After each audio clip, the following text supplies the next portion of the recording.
imitation is not the best form of flattery. This is Deets and Geets, a pop culture podcast where we give you the pop culture happenings, the deets that pique our interests. And the Geets, the music and lyrics that fill up our weeks. I'm Superstar Agni. And I'm LRK. In this episode, we cover the romantic comedy Crazy Rich Asians and the latest Spike Lee joint, BlackKklansman. And in Geets, we cover the soundtracks of these projects.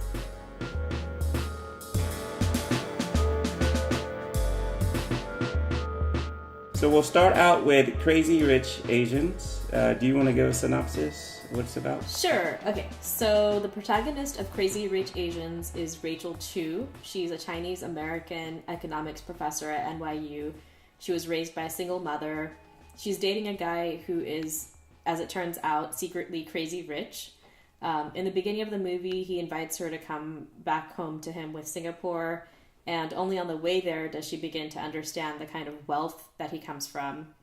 So, as might be expected, there's disapproving parties and general attitudes of the rich and famous that we get to see.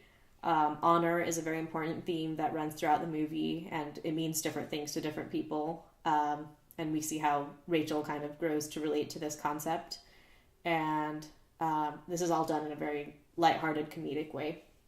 Cool. So do you want to start out with your Deet one? Sure. Okay, so my Deet one is that this is a movie to see on the big screen.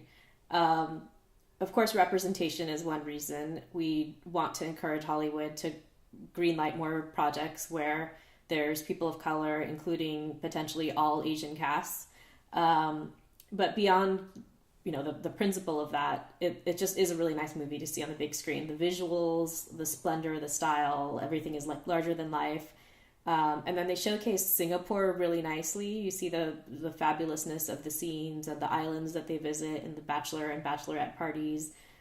The food is also showcased really well. As a glutton, I appreciated that. Not just the food of the rich and famous, but they also show like street food, and they just show like it just looks so delicious. And then it's also a fun, lighthearted summer flick, perfect to go and see with a group of friends. So I think I would say it's a one that you should see on the big screen. Okay, so my Deet one is that it's a true rom-com. Not really a rom-com fan.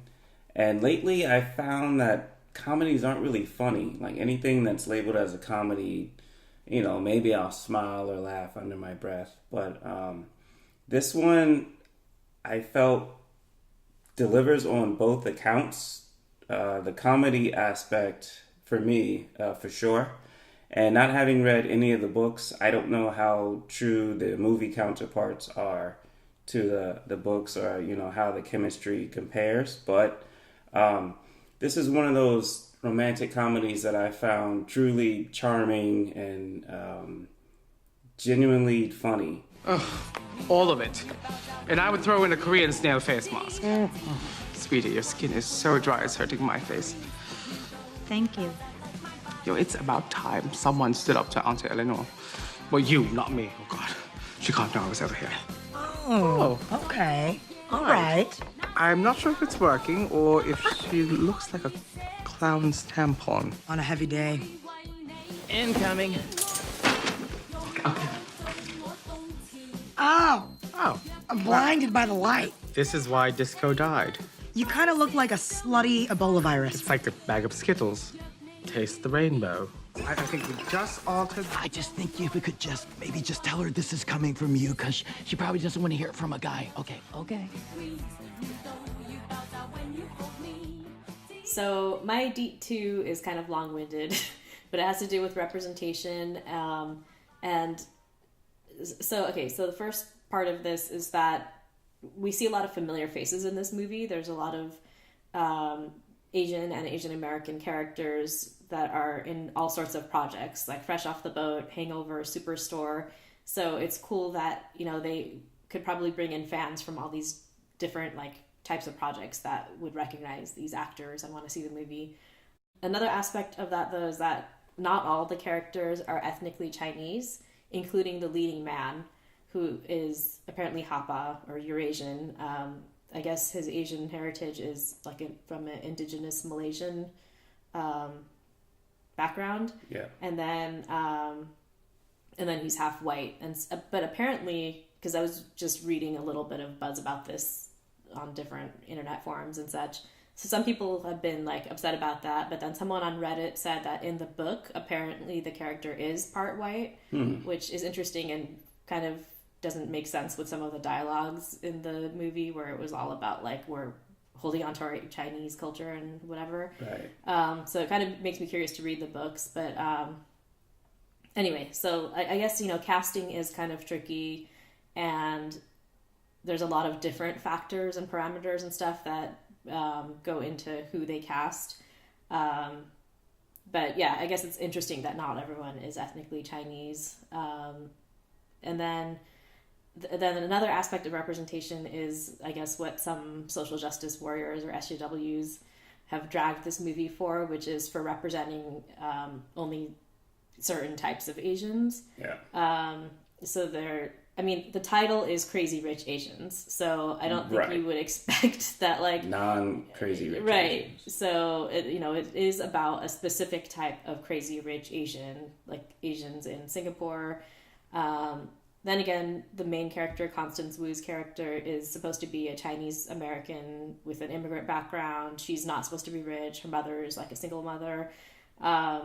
So I guess my thought on this is like I said with discussing Vida the Wedding, even though the story is like in that case it was all women leads, in this case it's all Asian American or Asian characters.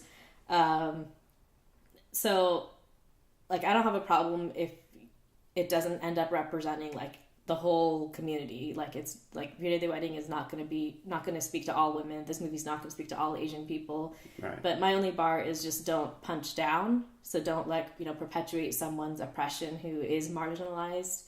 And so here, we did see all the leads are kind of like Chinese American, better, well off, educated, whatever, and then you see like random side characters who are darker skinned, the South Asians with turbans who are like the guards, and but that's a reality probably of that world that like because of the generational wealth and oppression that the crazy rich Asians have perpetuated, like those are the types of roles that darker skinned people do occupy in that world. And so that would be a story to tell in another movie, is the story about those folks. But I still think there's something to celebrate to see Asian people on screen. And if we can enjoy like frivolous movies that have all white people, then why can't we enjoy a frivolous movie about a certain type of privileged Asian that has all Asian characters? So that's my very long second point. Actually, my deep two is to that point. Henry Golding said on The View that making the film was such a pure experience, and watching it feels like it. Artistic license is definitely there, but the way that the characters sort of deliver the lines and react to the situations, it feels, authentic for that medium. And the breakaway stars for me were Awkwafina and Nico Santos as Oliver. They felt the most comfortable to me in their roles. So that's my D2 casting. Cool. My third point is about diaspora. And it's always interesting to see what impressions people have of Americans of different backgrounds. In this case, Asian Americans or Chinese Americans more specifically. I think in the American context, Asian and especially Chinese immigrants are stereotyped as a model minority, driven by achievement and always wanting to kind of do better, and not really driven by passion. But and then Rachel in this movie, her character is an economics professor, so that's not something that the average American would see as someone who's just effing around. Like that's pretty accomplished. Yeah. But it's interesting to see where the bar is for the Singaporean Chinese mother-in-law and that community, the way they've shown it. where they have a different bar, and then ironically, you know, because they're always like trashing the diaspora and stuff, but they're not in China either. They're in Singapore, so they're also a diaspora. And they've kind of built a different subculture of their own. And then when they talk about the sacrifices they've made to prioritize family, I mean, I think the film is purposely showing that sort of irony and various layers of irony in this very image-driven community that thinks itself to be holding on to culture. But yeah, I just thought that's interesting because there's so many different types of opinions I've seen from people who think they represent the real culture or the homeland, and they think that diaspora is trash for various types of reasons, like we don't understand or represent our culture properly. We have misguided notions of what to retain and what not to retain. So it was interesting to see what the angle is of this specific Chinese Singaporean 1%. Okay, so my Deep 3 has to do with cinematography. The overall feel of the movie is very vibrant and colorful.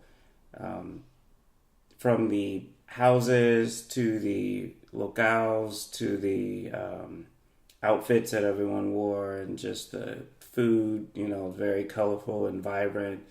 The way that this movie was shot also, it makes me want to go to these places and, you know, be in the houses. And yeah, I mean, I'm very minimal in that sense. Like, I don't really need a lot in my life, but to rent, you know, one of those houses or just to go on vacation there, I would definitely love that, because it seems like they were having, of course, the drama between some of the characters in the movie is a, you know, downer in that sense, but just I would want to go to a wedding like that and take everything in. So I would say the cinematography, and to that, I guess the set design also was very very well done and very colorful. I enjoyed watching this movie. Cool. So I guess we both then agree that this is a movie that people should see on the big screen. Absolutely. All right, so we'll take a break, and when we come back, we'll get into the soundtrack for this movie. All right, so do you remember anything about the music in this movie? I just remember it being a feel-good movie overall, and so the music that they blended in worked to create that tone for it. I think the song that I remember specifically is, like, I'm guessing a Chinese cover of Material Girl, some cover of Material Girl that's not all in English. So that was fun. I think they incorporated that well. There's like sort of a makeover scene. Yeah, I mean, I enjoyed the music. I haven't like listened to the soundtrack separately though. Yeah, the only song that stood out for me was from the trailer, the Macklemore. Well, actually, let me roll that back. So there are a lot of songs that stood out to me during the movie, but the one that I remember the most is that Macklemore song, "Glorious." With what's her name, Skylar Grey? So I forget her name. But anyway, that song sort of captures the feeling of the movie to me. You know, just the sort of the feel good essence of it. You know, I feel glorious and everything so vibrant and colorful. And but other songs in the movie are sort of the 40s jazz and swing era music that you heard at some of the parties, and I think in the transition scenes. Then they have Chinese language hip hop, as well as like you were saying, the covers of Material Girl. I think there's a cover by or there's a Coldplay song that's covered titled "Yellow." I don't know if you remember that song, but that's in there. Yeah. So the music is pretty good. I don't know any of the artists who covered the songs, though, that did the Chinese language versions, but they're pretty good. So overall, I would say if you like any of that music, you know, the 40s big band type swing jazz, covered in Chinese language, definitely check it out. And then, the more contemporary songs. And I think there's a Miguel song in there also that may have been in sort of the transition scenes when they're like either flying in the helicopter. That party scene on the boat. I don't want to give away too much, but I think that was done to Miguel's song. Or at least one of the, up-tempo hip-hop songs. So overall, it's very high positive energy from the soundtrack. I got a new attitude and a lease on life is a piece of mind. Seeking a find, I can sleep when I die. Want a piece of the pie, got the keys to the ride and shit. I'm straight. I'm on my way. Get up my way. I'm running late. What can I say? I heard you died twice. Once when they bury you in the grave, and the second time is the last time that somebody mentions your name. So when I leave here on this earth, did I take more than I gave? Did I look out for the people, or did I do it all for fame?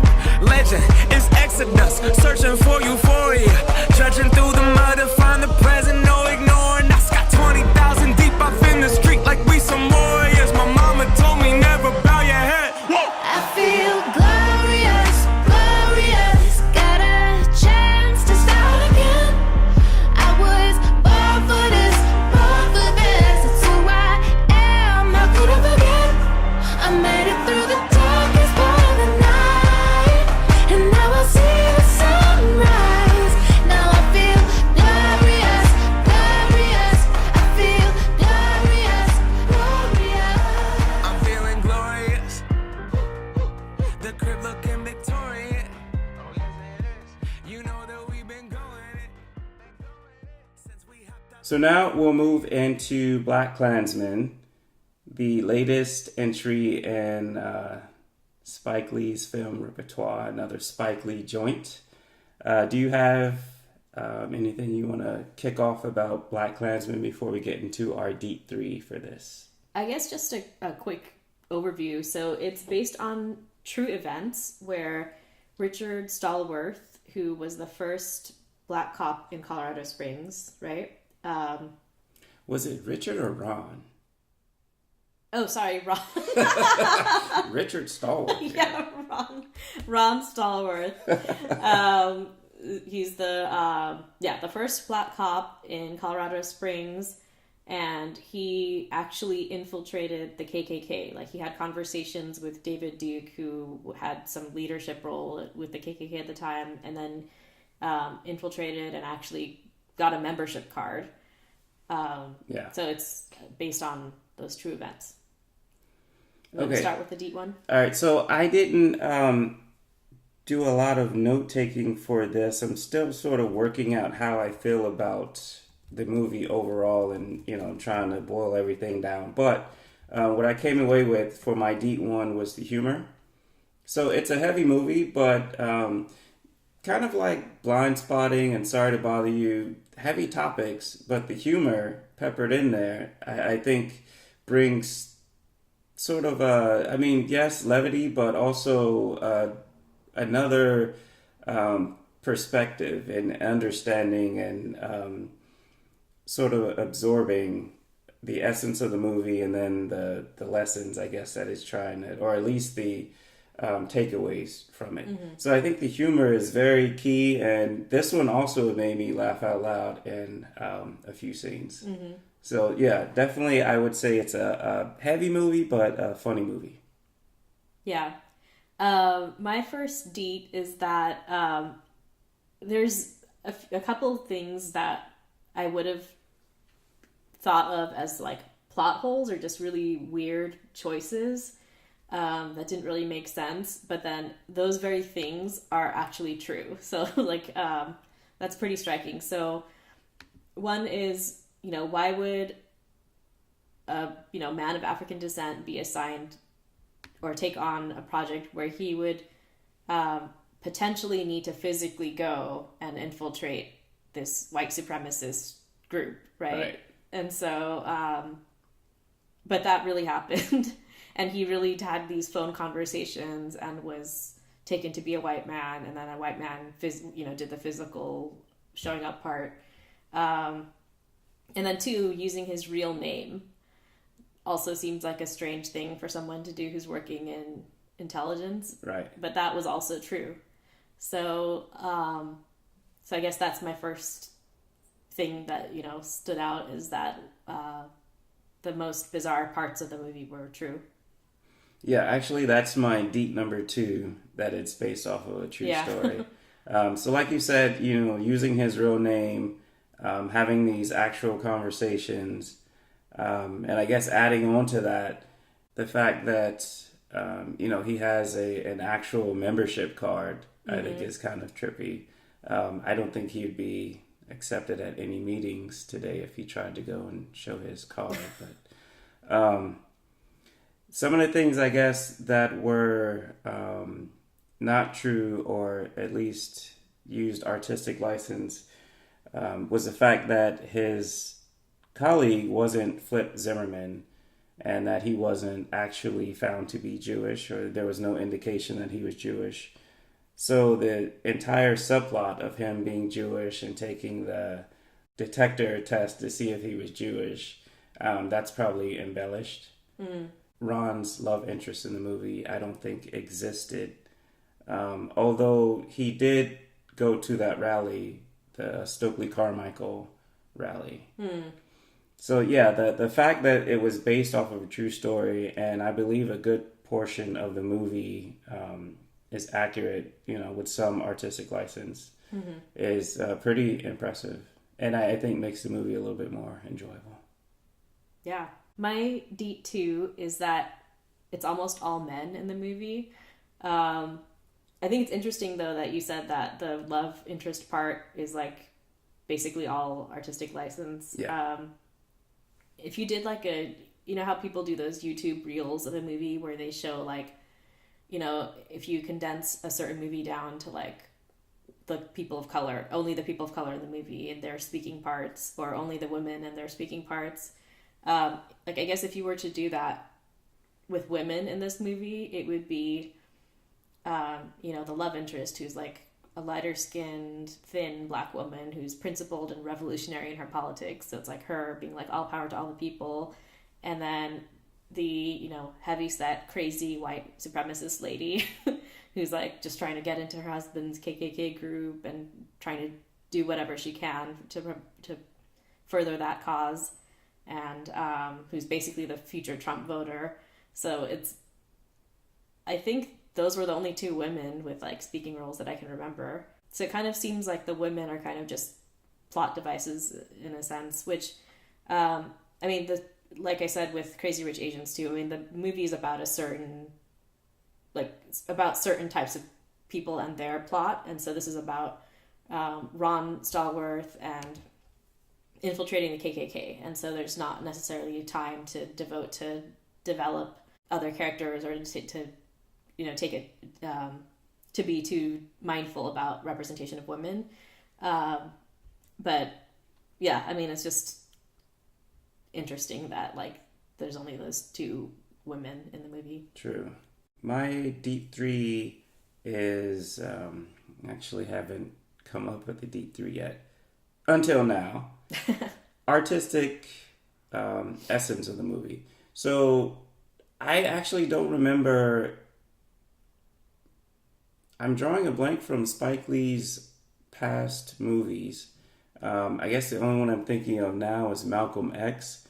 And I think that was a straightforward movie in the sense that, you know, how Sorry to Bother You and Blind Spotting, there were sort of these magical, realistic elements to the movies, sort of like hyper realistic, and I don't remember any of that in Malcolm X. In this movie, I guess things were just a little bit more played up. I mean, they were set in sort of a real world, but a little more played up, and I found that I enjoyed the cinematography in this one too. But also, do you remember that scene in the Stokely Carmichael speech where it showed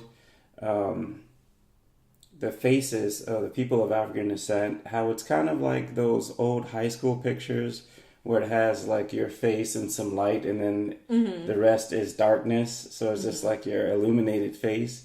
How they showed like just people of African descent sort of like paying attention to the speech and bringing their faces out and showing like black is beautiful, you know, intelligent, thoughtful, mindful. So just that sort of thing, but not coming out and saying it. Just, you know, here's this person.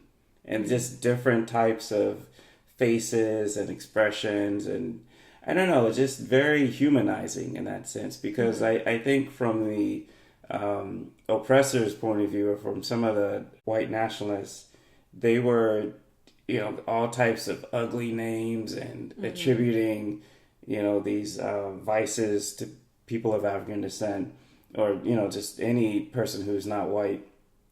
And then there's the other side where it just shows, yeah, there were some overt sort of, you know, commentary that you can see in relation to how things were and how they are now, and, you know, what hasn't changed. But the softer moments that spoke volumes, I think, were very well done in this movie. So that's my D3. Yeah. Yeah, mine is kind of related to that. I guess I noticed that there was, in some ways, a lack of subtlety about, like, what the movie is about. Like, the way it starts and ends, without spoiling it, but it really, like, is explicit about the connections to, like, real world today. And so, but I agree with you that I enjoyed more the more subtle, unspoken parts where you're not, like, drawing a straight line from what white nationalism causes, like and you know, like the types of things that people have to resist and overcome. Like, yeah, I think it was more powerful to see, like, how people were taking in the speech, and then even how Ron Stallworth was taking that in, because he was actually there to infiltrate, like, you know, that lecture or whatever, and to, like, spy on them and stuff. But then he was like, oh, they're right. Like, yeah, this is true. Like, I am, you know, we are beautiful and this and that. And so I think the real world footage that was shown was powerful too, but it kind of shifted, like, the tone, like the cinematic nature of the rest of the movie. And then the other thing that stood out to me was that, like, in all the, you know, fictional part set in the 70s, I guess because of the things, the plot that the movie was covering, we didn't really see, like, physical violence. I mean, there was lots of other, you know, verbal violence and stuff, and very harsh, triggering language and everything. But we don't see, like, the physical violence except now. So it's kind of like, you know, how, like, all of the sentiments and all the build-up has resulted in the physical violence that still continues today. Yeah. Okay, so let's get into Geets, the soundtrack for this movie. What were your impressions or takeaways for music?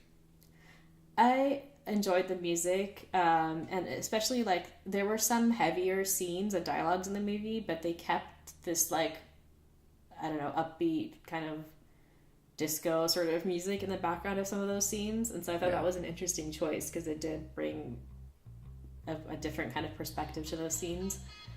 And then overall, yeah, the music worked. I mean, I haven't really listened to the soundtrack outside of watching the movie. Yeah, the soundtrack, I think, is very fitting for, you know, the time and the type of movie that it is. The Temptation song, which I think was in the trailer, Ball of Confusion, that has a, like, heavy bass line when it first comes on. And then there's, what song is that? Oh yeah, the song that's in Guardians of the Galaxy 2, they say, Brandy, you're a fine girl, such a fine girl. You know, what a Lord, wife you would be. You know what song I'm talking about, right? That was, like, essential to the plot of Guardians of the Galaxy. Sing more? Yeah, I'm not gonna sing more. No, but anyway, that song, Looking Glass, they feature that. And then there's a rare release from Prince, Mary Don't You Weep, which is a pre-Civil War song covered by artists such as, I think, Aretha Franklin and Bruce Springsteen. So the music is pretty much 70s inspired funk and soul with the little, gems like that thrown in there. And that song, Mary Don't You Weep, is from Prince's album Piano and Microphone, 1983. So anyone listening who is a Prince fan, you might want to check that out if you already haven't. Basically, it features Prince doing home recordings with a microphone and at his piano. So yeah, I think soundtrack is very fitting for the movie, and yeah. Well, that does it for this episode of Deets and Geets. You can follow us on Twitter at Deets and Geets and Instagram at Deets and Geets. And you can find us on Facebook and SoundCloud. And YouTube. Oh, and YouTube. Anything coming up for the future? So later this month, there's going to be a Netflix series starring Radhika Apte called Ghoul. I don't know much about it. I think it has some supernatural element, perhaps. And what else? Other than that, I'm not really sure. I think we should do sort of a Radhika Apte compilation. I mean, as far as like Deets and Geets, like our best Radhika Apte moments, because she's having a moment on Netflix, it seems. Like there's lots of her projects coming out. There's Sacred Games, Love Stories, Ghouls coming out. Is that a Netflix release? I believe so. Yeah. And then I saw another movie of hers when she was younger. I don't remember the title. But yeah, I'm just seeing like lots of her face on the screen now. So we should probably do some best scenes or best moments. All right, so that's it. Until later, this has been Deets and Geets. Rap on,